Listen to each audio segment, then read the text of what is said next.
Michel. Bonjour, Marie-Ève. Tu te sens moins seul ce matin? Oui. Hier, il me manquait mon acolyte. Ah, ton acolyte était bien au lit, Bon. avec le nez qui commençait à Et chauffer. aujourd'hui, comment ça va, ma petite Marie-Ève? Ben, ça va très bien, Oui. merci Michel. Bon, il est bien content. Ça m'a manqué, ça, hier, ce sourire-là. Bon. Michel, mes soins restent ici. Bon, on reste dans le thème. Quelque part. Parce qu'il y a beaucoup de rhume cette année. On reste dans le rhume, oui. On reste dans le rhume. Ils ont rencontré le cabinet du ministre de la Santé et des Services sociaux, Christian Dubé, enfin.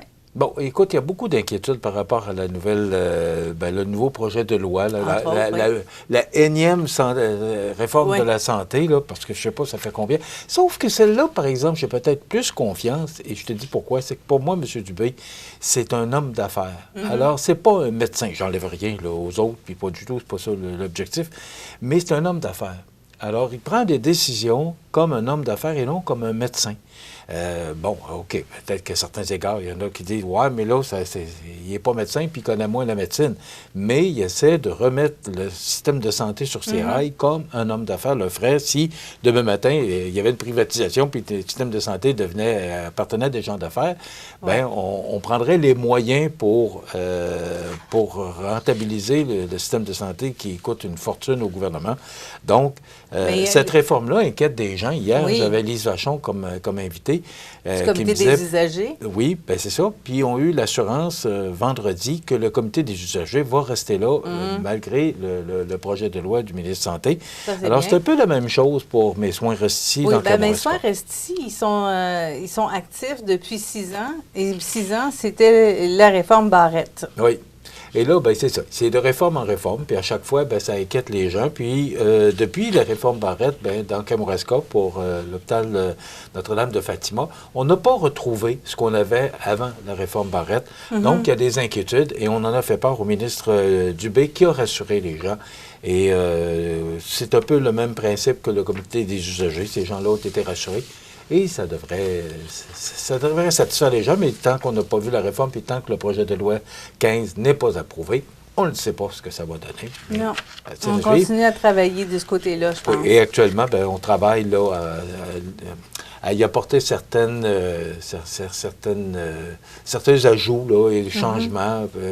C'est devant le comité là, de l'Assemblée nationale pour approbation.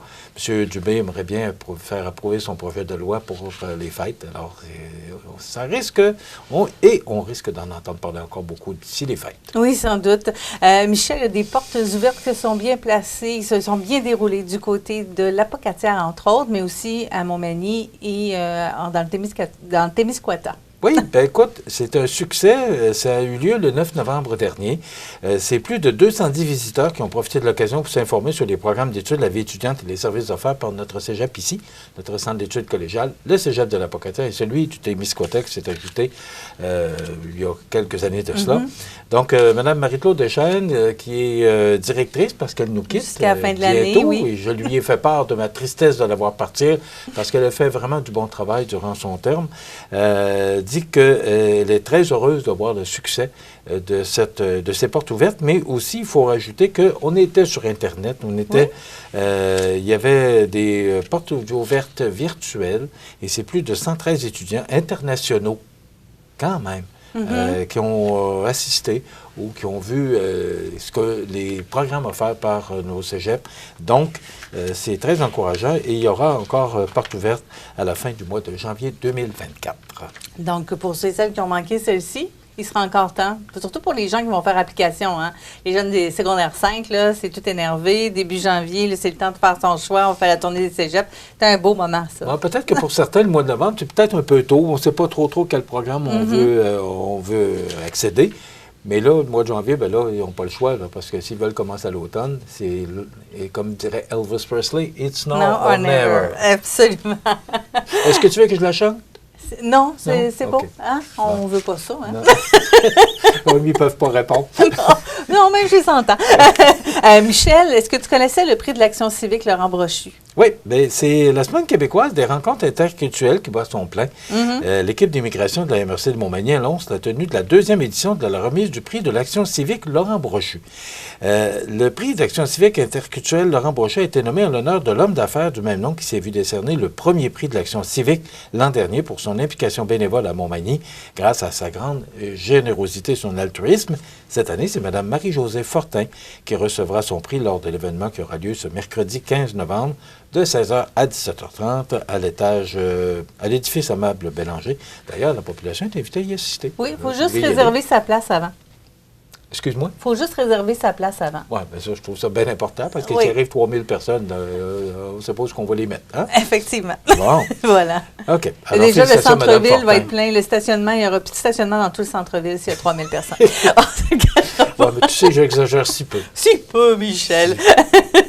À l'école primaire Saint-Nicolas, on a eu des gros changements. Déjà l'année dernière, on montrait les nouveaux locaux, mais là, c'est la cour d'école cette fois-ci qui a été inaugurée. Oui, bien c'est le 30 octobre dernier que les enfants d'école primaire Saint-Nicolas de Montmagny ont pu profiter pour la toute première fois des nouvelles installations de la phase 1 de leur projet de réaménagement de leur cour d'école.